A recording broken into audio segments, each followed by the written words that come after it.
Suez Canal, lifeline of Europe, in a dramatic sequence of events, became a cause of war. As President Nasser of Egypt tells a wildly cheering crowd in Alexandria that Egypt is the internationally owned Suez Canal. His announcement touches off a rapid series of reprisals and counter-reprisals. Britain freezes all Egyptian funds, and Egypt retaliates in measures. France lodges a bitter protest and suggests military action. Crack French units are embarked at Marseille for a joint staging area with Great Britain on Cyprus. Less than an hour's flight from Egyptian ports, where they are prepared for seizure of the canal by force. Simultaneously, Britain reinforces its on the island for the same eventuality. Naval operation in the eastern Mediterranean strengthens the military buildup, even as Israel, in a lightning attack, thrusts deep into Egypt to the vicinity of the canal. France and Britain issue a 12-hour ultimatum that all fighting must cease. Within hours of its exploration, Britain's warplanes are winging their way to Egypt, and its bombers attack 5 key cities, including Cairo. President Eisenhower, in consultation with Secretary of State Dulles, makes a firm declaration of United States policy. The United States was not consulted in any way about any phase of these actions, nor were we informed of them in advance. It is our hope that this matter will be brought before the United Nations General Assembly. There, with no veto operating, the opinion of the world can be brought to bear in our quest for a just end to this tormenting problem. At the Portsmouth base, Britain prepares for the worst in the Suez crisis. Part of her mothball fleet, idle since World War II, is hastily made ready for action. President Nasser continues to defy the Western powers under the canal and seeks the support of Russia and the Arab League countries. The long-awaited arrival of the United Nations Vanguard injects a new note into the trouble spot. Official cars, the UN, as the groundwork is laid for the first armed contingents of UN police. Truce observers keep a close eye for violations of the ceasefire agreement until UN forces can take over. Wearing their own national uniforms, but with distinguishing UN bands, the first units, composed of Danes and Norwegians, take up their posts. These first contingents have received a warm welcome from Egyptians. The extent of Russian penetration of the Middle East is revealed in the capture of huge stocks of arms by the Israelis. Delivery of $40 million worth of equipment such as this to Syria has been reported. Last word in small arms, they are Russia's answer to the worldwide efforts for peace, the Middle East cradle of conflict. Hated emblems of red tyranny went down as Hungarian patriots for 10 glorious days sent armored might reeling in a struggle which pitted ROGs and rifles against tanks. But the heady breath of freedom was short, and a Red Armored Division sent Hungarians by the thousands fleeing to the Austrian border with little left but their lives. The heartbreaking trek of 120,000 continued as the free world beckoned, but they had paid a cruel price. 25,000 dead were left behind, and the free world would long remember 1956 as the year of Hunger's martyrdom.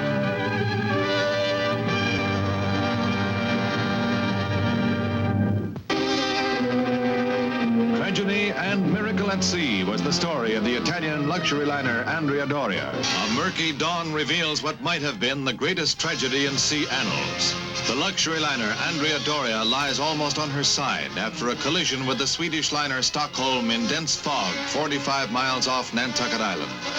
A 45-foot gash in her side as the Stockholm's breaker bow knifed into her hull.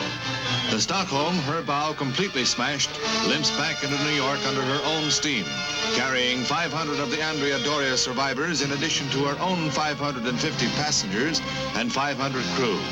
Rescue vessels in the Times Square of transatlantic shipping lanes were on the scene preventing an appalling life. Seriously injured are flown by helicopter to Nantucket, among them an 8-year-old girl.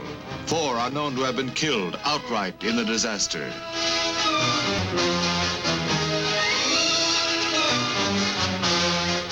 It is the beginning of the end for the 29,000-ton vessel. Cost $29 million to build, as the was strewn with the belongings of her 1,134 passengers.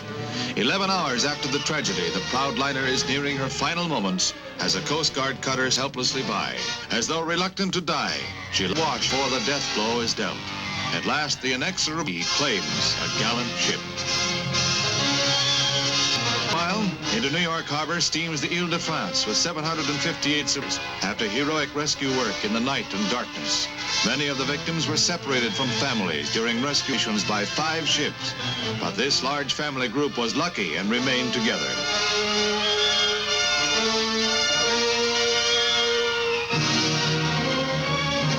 Among the many heroes is Captain de Baudien of the Ile-de-France and his radio operator. Some of the less seriously injured to New York hospitals as people been stunned by full survivors down the gangplank after a night of horror. The dock is crowded with anxious relatives and friends where a disaster aid station has been set up. Mother and child have again on dry land. Many of the survivors are still in a state of shock after a frightful, grinding impact of 48,000 tons of colliding. On the pier, relatives 1,500 seek their loved ones, not knowing on which rescue ship they are arriving. Indeed, a miracle, with 2,500 persons cheating the sea of its prey.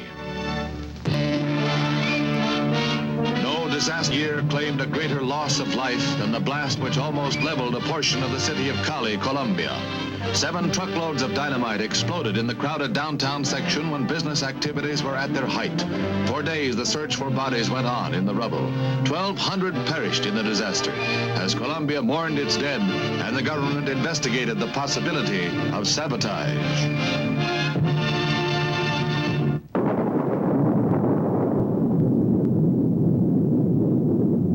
Once again, Bikini Atoll becomes the scene of the most dramatic nuke explosion of all. Is the target center and observation posts buzz with activity as weather planes circle the entire area, waiting for the most ideal conditions that will prevent disastrous radioactive, the most difficult problem that must be solved in the Titanic blast. And here are the men who will undertake the most hazardous mission in aviation history. They receive a final briefing from the B-52's commander, Major Dave Call. They must drop the bomb from 55,000 feet to explode 15,000 feet over the target area. These instruments will measure heat and radiation.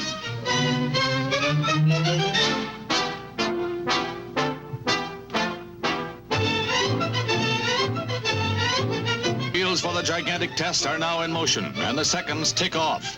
Far below the target island of Nammu stands outlined with a cross of lights and its radar installation. Once again, weather planes make a last-minute check.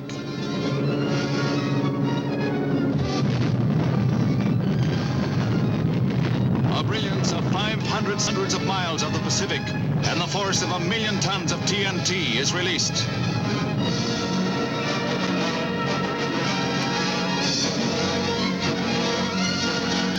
"15 seconds later, the light is still unbearable. Observers may well squint, for they may have wit prelude to world destruction."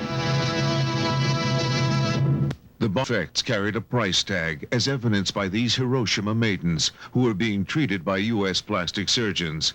Despite the warnings, America's insistence on superiority continued.